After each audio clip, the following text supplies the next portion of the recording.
Good Sunday morning, everyone. Welcome to the Unitarian Church in Fall River. My name is David Horst. I'm very pleased to be back with you as your guest worship leader today. I come to you from Norwich, Connecticut, and I continue my ministry at All Souls New London as affiliate minister and a community minister at the New London Homeless Hospitality Center, and now the consulting minister at our Norwich congregation. My semi-retirement has gone off the rails, but I'm happy to be continuing to do the ministry and the work that I love so much. Let me, as we begin, thank Nancy, our accompanist pianist this morning, and Donald, and Eric, and Kit for all of your help this morning, having me here. Let's take a moment to acknowledge that we gather and worship today on the historic land of the Pokanoket Wampanoag people. Prior to European colonization, the Pokanoket were the leadership of the tribal groups that make up the modern day Wampanoag. And let us also acknowledge Native American Heritage Month, celebrating the rich histories and diverse cultures of Indigenous people and communities. This year's theme is Revitalizing Indigenous Connections, which reflects on how the living bonds of history and culture must be continually honored, maintained, and renewed with each generation. May we honor these bonds in our time of worship and prayer and singing and learning today.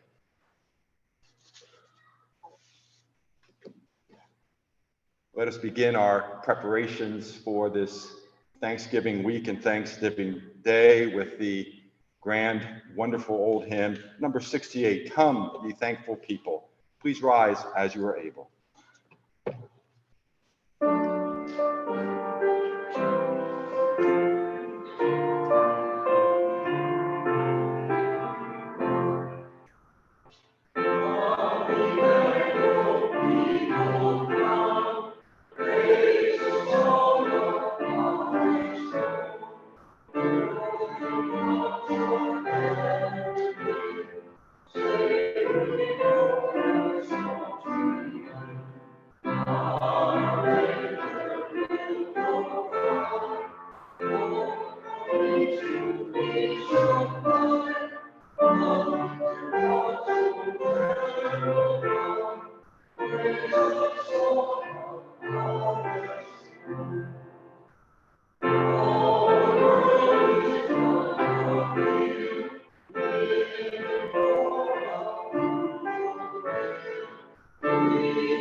You may be seated.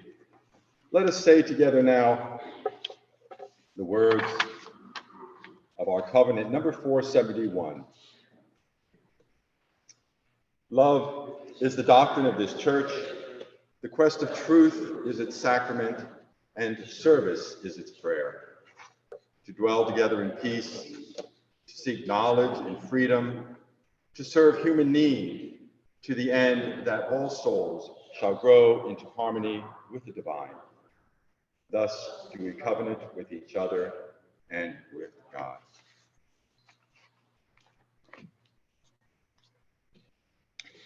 If there are announcements in this congregation this morning, I invite you to share them at this time.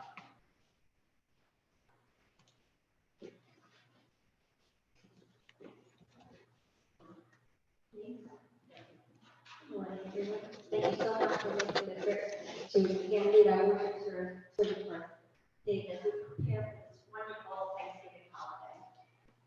And I wanted to let everyone know that student Rooney will be with us again next week. So please do come if you feel welcome to the leading worship service. Are there any other announcements?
Thank you. Love that arrangement.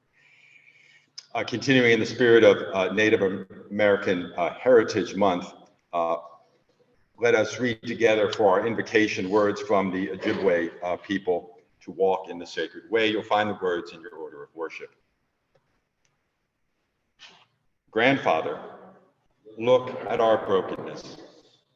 We know that in all creation, only the human family has strayed from the sacred way. We know that we are all the ones who are divided, and we are the ones who must come back together to walk the sacred way. Grandfather, Sacred One, teach us love, compassion, and honor, that we may heal the earth and heal each other. And I repeat, heal each other.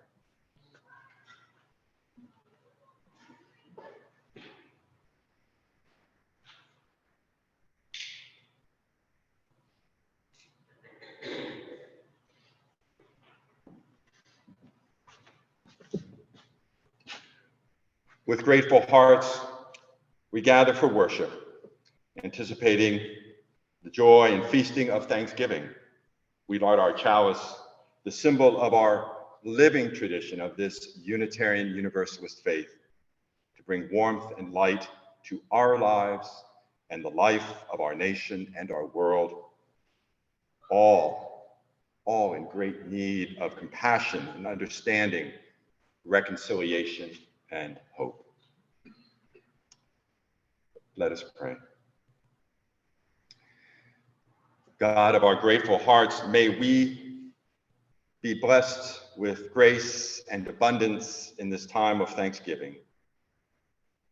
Let us use this time to reflect on our lives and the life of this nation and world, praying that war may cease, divisions be healed, fear be transformed into love, hunger and poverty be alleviated. Let us renew our dedication as Abraham Lincoln's words still call us, all are endowed by their Creator with certain unalienable rights, that among these are life, liberty, and the pursuit of happiness. In our homes, with our families, preparing and sharing bodily and spiritual nourishment, gathered at the table, let us affirm these values with one another and then go forth and live these values in our community, our nation, and our world. We give thanks for this gathering, for the freedom to worship, for faithful citizenship, for our ancestors, both native and immigrant, for the possibility of a more perfect union with life, liberty, and the pursuit of happiness for all. Amen.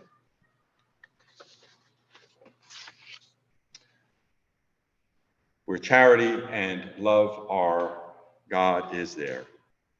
For our sung response today, I invite you to join me in singing Ubi Caritas.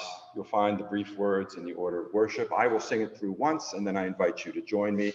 Please rise once more as you are able.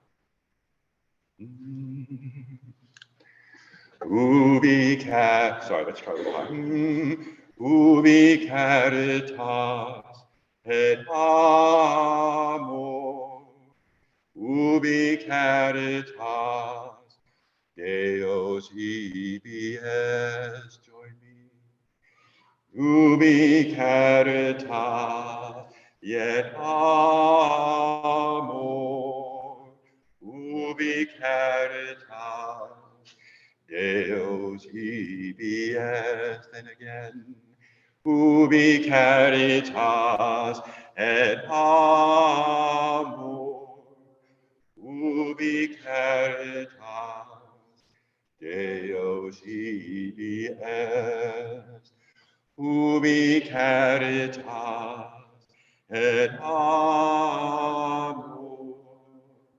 Ubi Caritas, Deus ibi est. Where charity and love are, God is there. You may be seated.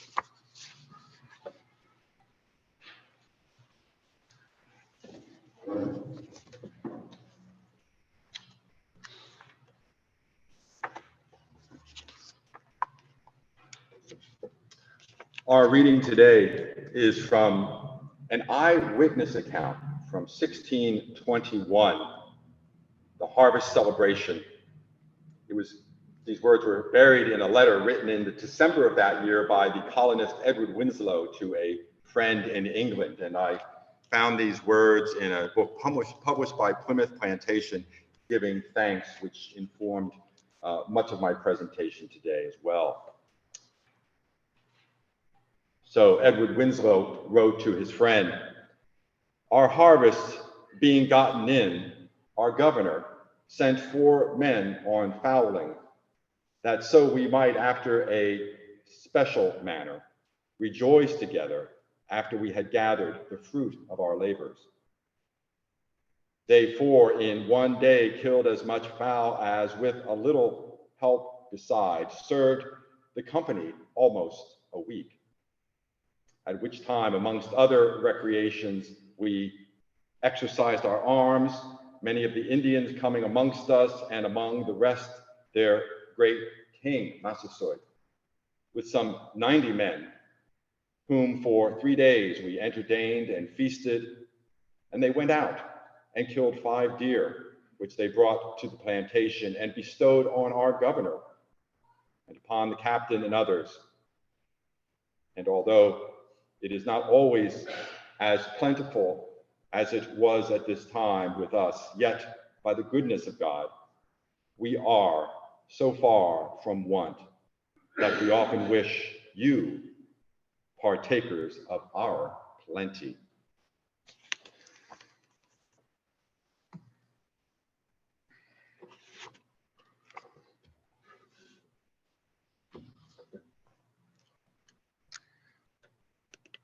Thanksgiving arrives in but 4 days, so it seemed like a good time to take a quick survey.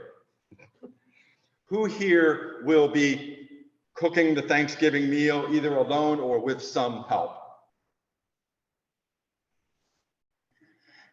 And who here will be happy or grateful to let somebody else do the cooking entirely? With 2 hands up. As an open-minded and ever-accepting Unitarian Universalist, I respect both positions. Or whatever position you take on the Thanksgiving meal preparation. There is no right or wrong on this question. But now here's the really important question. Who here prepares or has someone prepare the cranberry sauce or jelly from fresh cranberries.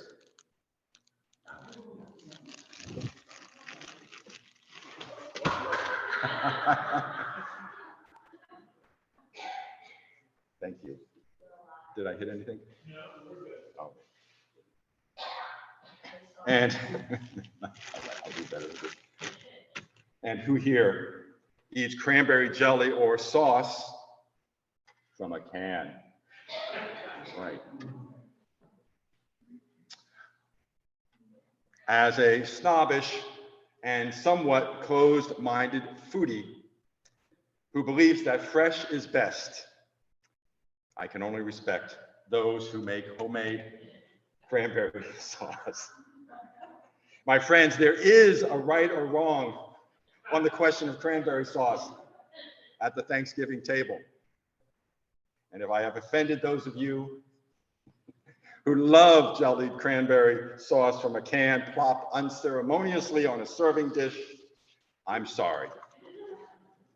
Sorry, not sorry. And if I'm being a little self-righteous about how the Thanksgiving cranberry sauce ought to be made, it's because I believe food selection and homemade preparation is an act of love and even an act of grace. For myself, the process of selecting and preparing and cooking and serving is as satisfying as sharing the finished meal around the table, because I love to shop and select the best food. I love to look and handle the fresh ingredients. I love the knife work and the portioning. I love the alchemy of measuring and blending and putting into the saute pan or baking dish, and creating something tastier and more flavorful than the sum of the ingredients. And I love the compliments from my family when I prepare and serve a meal that arrives at the table just right and right on time. And I love the smell and the tastes most of all. Cooking is about making food that appeals to our smell and taste, and it also appeals to the sense of sight as well. Looking at the beauty of the fresh ingredients and the produce, the meat, and the fish selections at the supermarket is one of my joys, as I imagine all the possibilities. Seeing the vegetables turning brown and caramelized in the saute pan is a delicious sight. Watching bread rise is always a wonder. And a browned and roasted turkey coming out of the oven always brings oohs and ahs. And as I experience it, all the senses come into play in the kitchen. Touching and holding the food as I prepare it for the pan or dish is satisfying, as well as I appreciate the weight and the textures. I've learned a good cook is allowed to touch the food as it cooks as well, for the fingers are more adept than spoons and spatulas and tongs, and can actually feel the doneness. And I sometimes use my fingers to better arrange the food on the plate when no one is looking.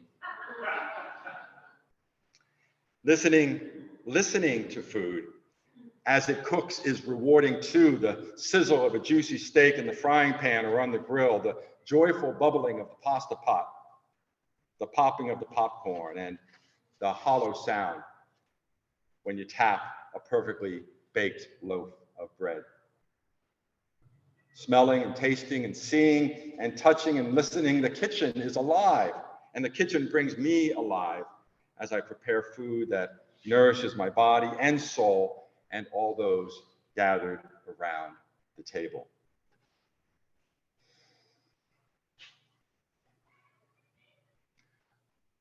I shared with you what is purportedly the only eyewitness account buried in a letter from Edward Winslow of the Plymouth colony to a friend in England. And hearing his words, we can hear the aliveness in his voice as well. We can imagine the nourishing of the colonists' bodies and their souls at that time. Winslow described in brief but revealing detail the harvest celebration at Plymouth with the English colonists and joined by the Wampanoag people at the end of the year in 1621. It was not the first Thanksgiving, but a harvest home event in the English tradition, nor was it a solemn day of prayer and worship to thank God for God's providence, which would have normally been declared by the English government, marking specific events. The colonists, who had come through a difficult first year, were celebrating the modest success of their first harvest. And then, as we heard at some point, Massasoit, an important sachem of the Wampanoag people, along with more than 90 native men, joined the English for 3 days of entertaining, feasting, and diplomacy. Now, the Wampanoags and the native people in North America, in their tradition, then as now, giving thanks lived as an important integral part of the abundance of daily life and the main reason for ceremonies and celebrations, such as hopes for a good growing season, a successful harvest, and for other good fortunes, such as the birth of a child. The colonists marveled at the richness and abundance of the berries and grapes, the deer, the fowl, the fish, and the shellfish, and wild turkey, and more.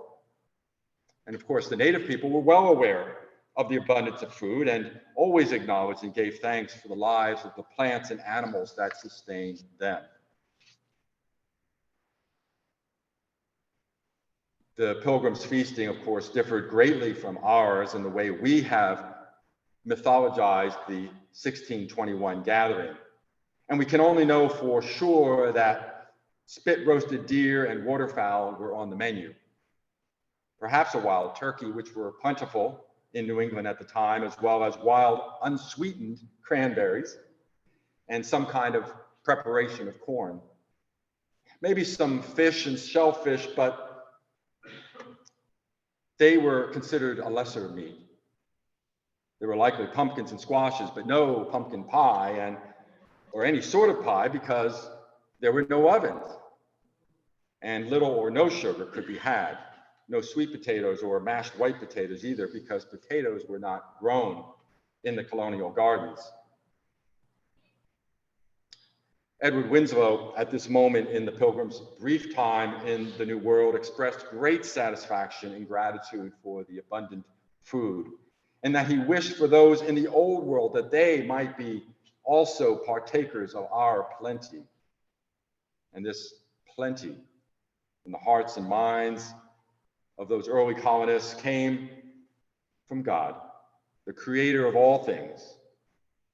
And in this way, the food provided bodily nourishment as well as spiritual nourishment. It's not hard to imagine that process of foraging and hunting, preparing, cooking, and serving a bountiful meal was as satisfying then as it is now.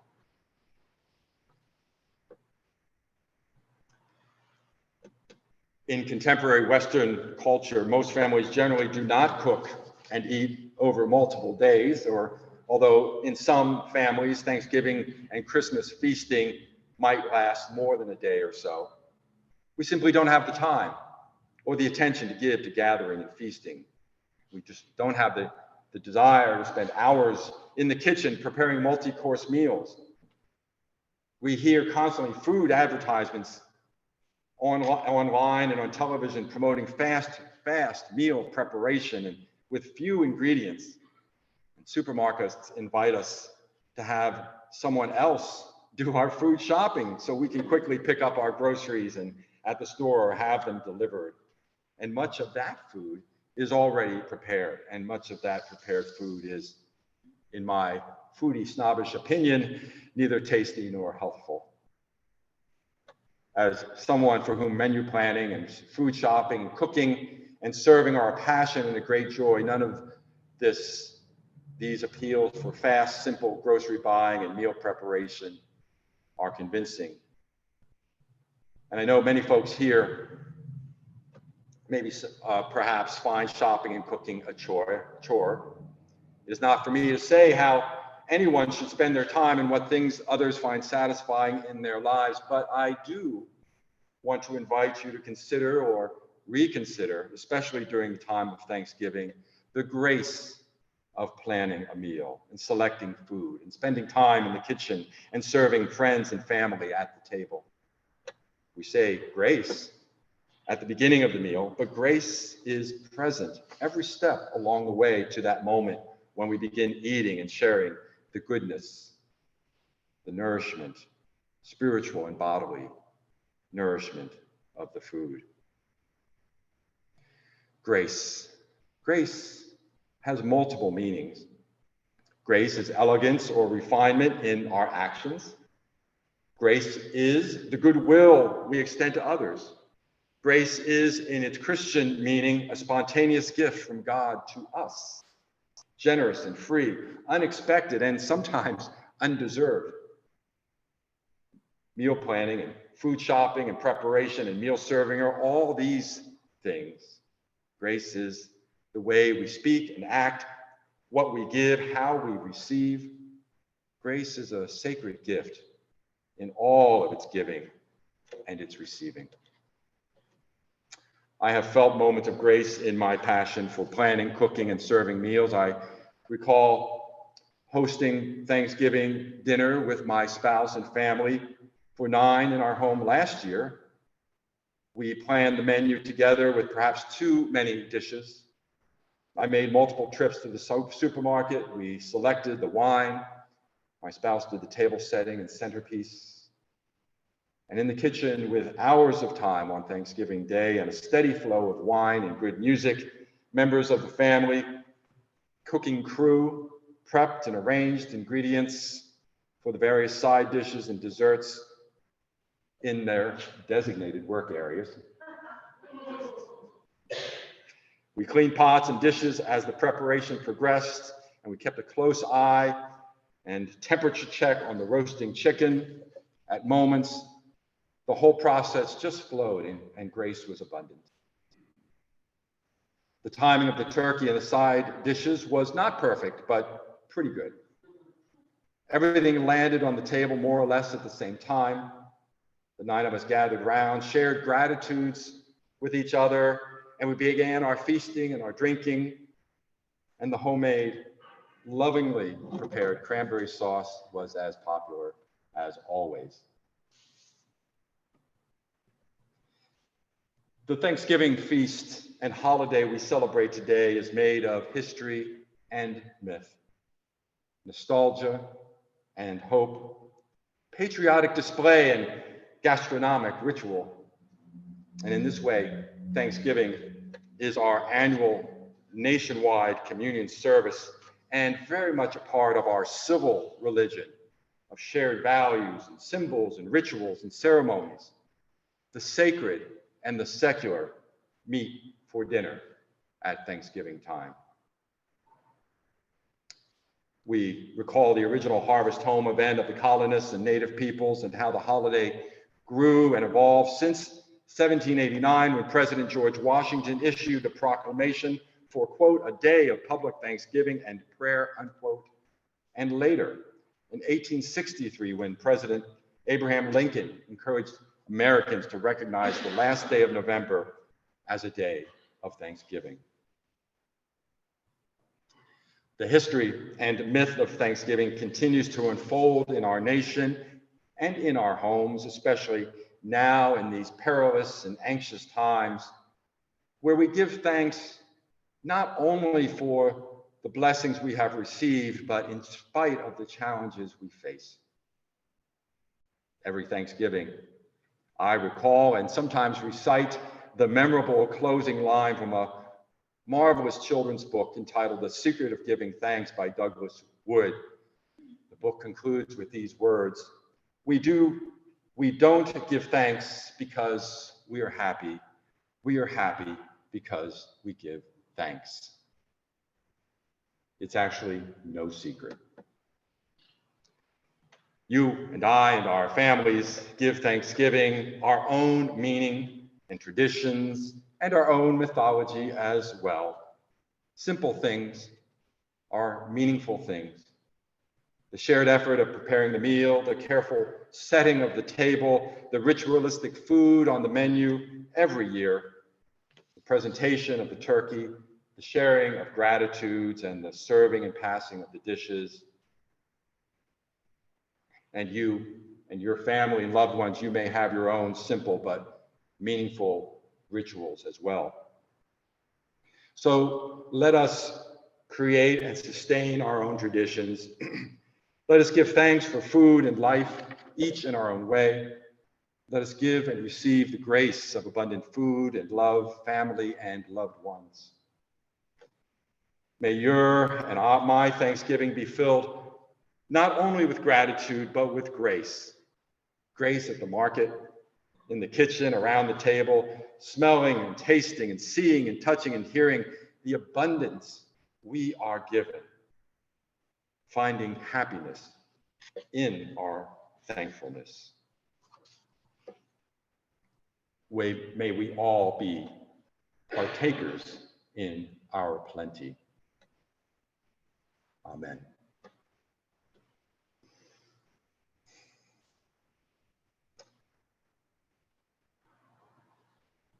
Gathering the offering is such an important part of our Sunday morning liturgy and gathering. I invite you to come forward this time to place your offering in the plate at the altar.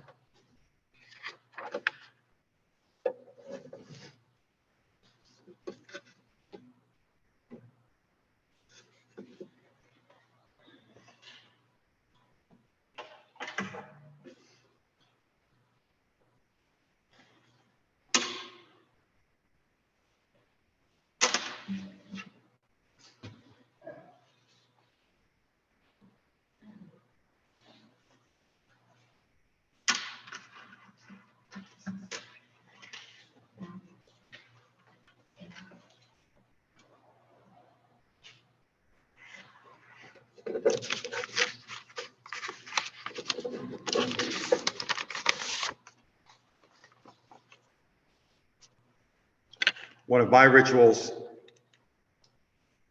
every fall and Thanksgiving is to sing this song, When Fall Comes to New England.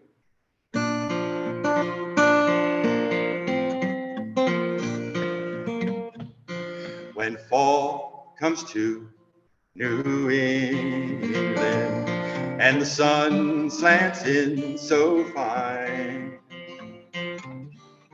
the air's so clear you can almost hear the grapes grow on the vine.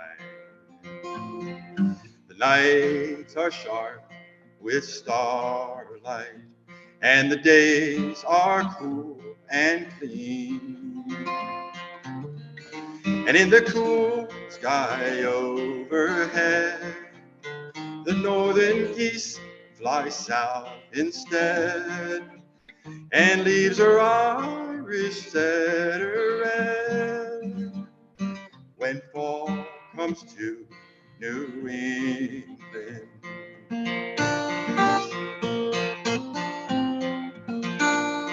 when fall comes to New England, and the wind blows off the sea, swallows fly in a perfect sky, and the world was meant to be. When the acorns lie walkways, then winter can't be far. From yellow leaves the blue jay call, grandmothers walk out in their shawls, and chipmunks run the old stone walls.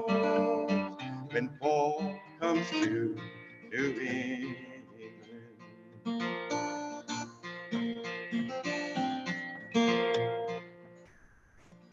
the frost is on the pumpkin, the squash is on the vine, winter mornings race across the sky. The squirrels are on to something, they're working overtime. Foxes blink and stare, and so do I.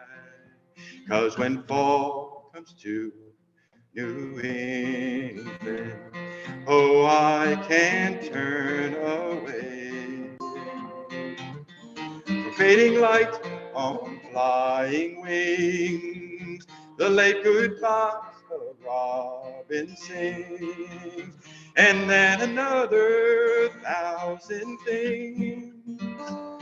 When fall comes to New England, when fall comes to New England.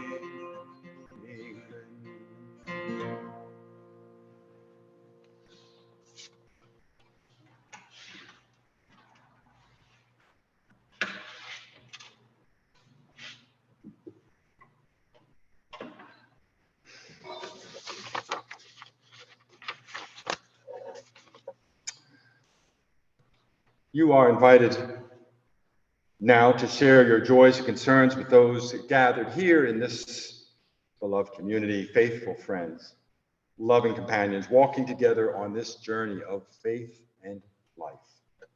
If you have a joy or concern to share, I invite you to do so now. Yes.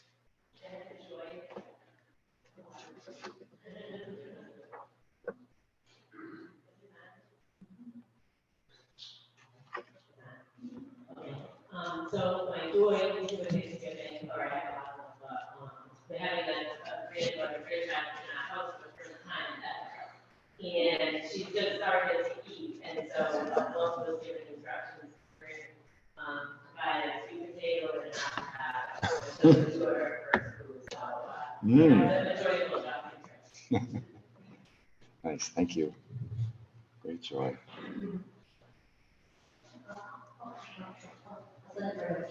I want to say two things. First of all, Diane has been missing for I don't know how many weeks, but I wanted to say she's spending quality time with her daughter. She can't be available on Sundays at the moment. But I had lunch with her this weekend. She's good. She said good luck. And so I have special instructions too for Thanksgiving. My great is vegan for medical and for philosophical reasons. So I think of everything and know you. Thank you. Thank you both. Much joy on this Thanksgiving. This is kind of a joy. Being a guy from Buffalo doesn't usually earn you a lot of points, but this weekend it does. And I have my lucky Buffalo socks in here. That's Buffalo right there. It started out as kind of a joke. My brother's Buffalo Bills fan. He has these socks on too, but I think he wore them the last 2 weeks and they lost both games. But I figure it's lucky that I'm here today. So we're very glad to be here. In Buffalo, I suspect they only give out wool socks. I have myself a joy and concern. My joy is being here every week with you guys at the church. My joy is waking up every morning. Thank God that I'm awake and alive. I'm here today. This coming up in Thursday, Thanksgiving is different. It's going to be different. Not being around my family because unfortunately they've been taken away from us down there in Florida, been wiped out. They lost everything they have, so they're bouncing around from FEMA shelters to FEMA shelter down in Florida. That's the only words I've got. But I'm thankful that I know they're alive. My heart goes out to them and everyone else's, the 2 million or so people that are suffering down there. I give thanks to the Lord that He has protected them, got them to where they'd be safe. For myself, I'm very thankful and grateful for a friend like Richard, Reverend Dr. David Renke, who's not here at the moment, but I thank him with a lot. And of course, my heart goes out to the biggest joy and thankfulness I could say on this Thanksgiving is to Steve Camara. I appreciate everything you're doing for me. That's my joy of knowing that someone is out there looking over me in one way or another. I don't want to get too emotional, but I feel that I feel comfortable, feeling safe that I can speak to everyone here. That's my joy of knowing I have somebody backing me up no matter what. I say a prayer every morning when I wake up, thanking God because for the last 22 years I have a cardiac defibrillator implanted in my chest and my heart. So I'm always concerned about that. Is the battery going to die? Is it going to stop working? But my joy and happiness is knowing that I am here today. It's still working. And the battery keeps ticking. So, and it keeps my heart ticking, and I'm happy for that. And I'm grateful for that. I just want to say thank you to the Unitarian Church and everyone here who's given me a new home. I feel comfortable knowing that I will be here every week. I feel blessed. And I hope everyone else feels blessed during this Thanksgiving holiday season. And of course, Christmas around the corner. But we're all blessed. We're all blessed to be here today, be alive, and standing on 2 feet. Thank you all. Thank you, Dom. Yes, indeed. We are all blessed. And we are all cared for. And what a great comfort that is. May another's joy be our joy. May another's concern be our concern. For we are joined together in beloved community where we are safe and accepted and cared for.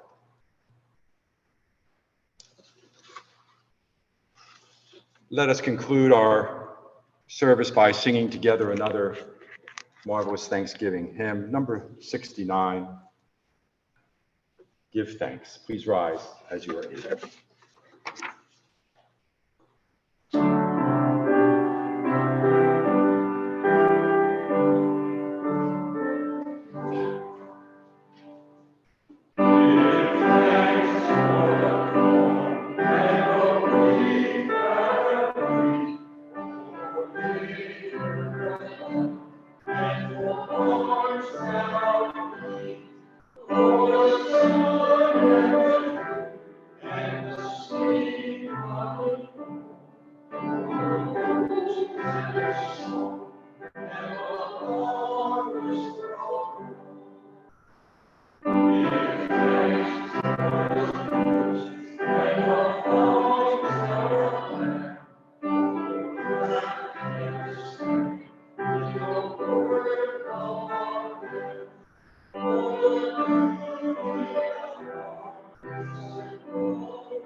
You may be seated. 3/4 cups of Zinfandel, 1 cup of sugar, 1 cup of packed brown sugar, less if you like your cranberry sauce a bit more tart, 6 whole cloves, 6 whole allspice, 2 cinnamon sticks, a strip of orange peel, and a 12-ounce bag of fresh cranberries.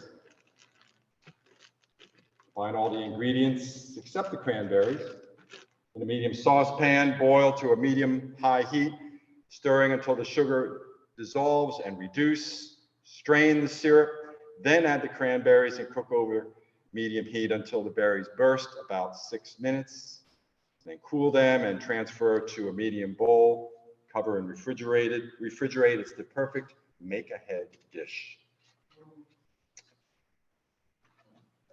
That is my benediction. Go in peace until we meet again.